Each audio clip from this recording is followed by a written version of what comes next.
Oi, gente! No vídeo de hoje a gente vai falar sobre o glúten. Afinal, ele é vilão ou ele é mocinho? O que vocês acham?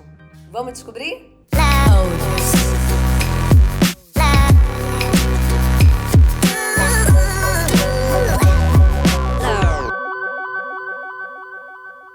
Para começar, é importante vocês entenderem o que é o glúten. O glúten é uma proteína. É uma proteína que normalmente ela é encontrada no trigo, centeio, cevada e na aveia. Porém, na aveia ela não é uma proteína que compõe a aveia, mas ela é contaminada pelo glúten. Deu para entender a diferença? Dentre os alimentos que contêm glúten, a aveia, ela na verdade ela não contém glúten na sua composição.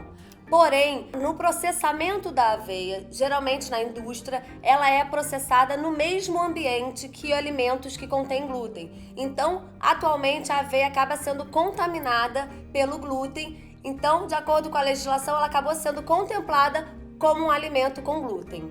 Além da aveia, vários alimentos eles são processados em máquinas ou ambientes que contêm glúten. Então, como existe a doença celíaca, que é uma doença muito grave, e eu vou falar sobre ela já, foi recomendado que todo alimento que seja processado em algum equipamento que contém glúten esteja escrito no rótulo que pode conter traços de glúten. Isso não quer dizer que o alimento tem glúten, mas sim ele pode estar contaminado pelo glúten. Então, voltando a falar do glúten, ele é uma proteína grande que normalmente nosso organismo ele é capaz de digerir. Porém, existem pessoas que têm doença celíaca. O que é a doença celíaca? É a doença que não pode consumir glúten de jeito nenhum, que ela vai ter diversos sintomas, como por exemplo, sintomas gastrointestinais, tendo diarreia alternando com constipação ou longos períodos de diarreia sem controle. Pode também ter sintomas cutâneos, como aparecimento de manchas vermelhas, pode ter alergias nos olhos. Então, na verdade, a doença celíaca é uma doença alérgica ao glúten. E existe também as pessoas que têm intolerância ao glúten. Qual é a diferença? Não é alergia ao glúten, na verdade é uma má digestão, uma reação à proteína do glúten por ela não estar sendo digerida da forma correta. E os sintomas são diferentes. Os sintomas geralmente são constipação, pode também ter episódios de diarreias, mas são mais incomuns. Geralmente tem flatulência, estufamento abdominal, são características mais de uma má digestão mesmo do que de uma alergia ao glúten. As pessoas com intolerância ao glúten também depende da quantidade de glúten consumido. Tem pessoas que são muito intolerantes e aí até, por exemplo, vestígios de glúten já causam essas reações, ou são pessoas que podem consumir um pouco de glúten e não tem reação e aí a partir de uma determinada quantidade passam a ter a reação. Como que a gente mede isso? Na verdade não mede. Cada um tem que conhecer o seu organismo e entender qual é o nível de tolerância que essa pessoa tem.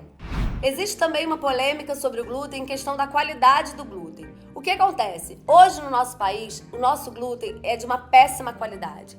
Por quê? Por conta da demanda de produção, principalmente do trigo. Muitos alimentos hoje industrializados, a base dele é trigo e por conta disso a produção teve que ser alterada e adaptada a essa demanda. Por isso o nosso glúten ele é um glúten de pior qualidade e isso causa mais sintomas. Muitos pacientes falam que quando viajam, principalmente para a Itália e consomem lá pães, massas, não sentem tanto sintoma quanto quando consomem aqui no Brasil. E isso por quê? Justamente pela diferença da qualidade do trigo italiano comparado com o trigo brasileiro. Lembrando que como o glúten ele é uma proteína da composição do trigo, centeio, cevada, hoje a principal fonte de alimentação do brasileiro são os carboidratos e a maioria dos carboidratos provenientes principalmente das farinhas de trigo. E aonde você encontra isso? Nos pães, biscoitos, bolos. Então você pensa, uau, é muito alimento contendo glúten. Sim, muito alimento contendo glúten. E se você é intolerante ou celíaco, você tem que retirar ou diminuir muito a ingestão desses alimentos. E aí que entra uma dica super preciosa. Vocês podem substituir essas farinhas por outras farinhas, como as farinhas das oleaginosas, que são farinha de amêndoa, farinha de castanha, Você pode substituir por farinha de arroz, você pode substituir por farinha de grão de bico. Existem várias farinhas que você pode substituir pela farinha de trigo. Então, essa é a super dica que eu tô dando pra vocês.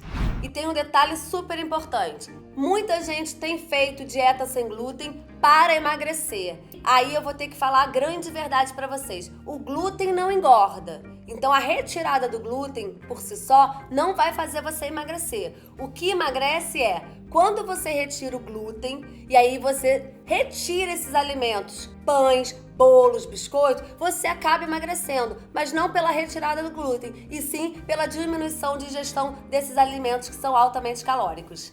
E vamos de outra polêmica? A tapioca. Muita gente acha que tapioca emagrece. Não, gente, a tapioca não emagrece. A tapioca, em termos de composição, ela é muito parecida com pão francês. Sabia disso? Pois é, a grande diferença é que a tapioca não tem glúten, mas isso não quer dizer que ela vai emagrecer. E sim que pessoas com doença celíaca ou intolerantes a glúten podem consumir a tapioca, mas ela não emagrece. E pensando na tapioca, na verdade, outra grande questão é com o que você está recheando essa tapioca, né? Muita gente recheia a tapioca com leite condensado e coco. Gente, vamos combinar? Não vai emagrecer de jeito nenhum. Comer tapioca não emagrece. Então, gente, olha só. Quem tem que retirar glúten? Só para esclarecer. Pessoas com doença celíaca, essas não podem consumir glúten de jeito nenhum. Os intolerantes ao glúten, essas pessoas, elas têm que entender o quanto de glúten elas podem consumir para não ter os sintomas indesejáveis. Pessoas que estão buscando uma saúde de alta qualidade, também é interessante a retirada do glúten ou a diminuição do glúten. Por quê? Porque hoje o glúten está associado a diversas doenças, principalmente doenças neurológicas. Outras pessoas que são indicadas a retirada do glúten são pessoas que têm doenças autoimunes. Essas doenças também estão relacionadas a uma piora com o consumo do glúten. Então também é interessante dar uma reduzida. E outra questão que é bem importante falar é, se você quer retirar ou diminuir o consumo de glúten, optem por pães, por exemplo, de uma fermentação natural, pães integrais, que pelo menos tem uma série de nutrientes e vai melhorar muito mais essa questão da digestão por conta da fermentação natural. Então essa seria uma dica importante para você que não tem intolerância, que não é celíaco, mas que deseja diminuir um pouco o consumo do glúten para melhorar a sua saúde. Espero que tenham gostado do vídeo. Não esqueçam de curtir, compartilhar, comentar. É muito importante essa troca com vocês. E não se esqueçam também de deixar dicas aqui para os próximos vídeos. Vai ser um prazer produzir eles para vocês. Beijos!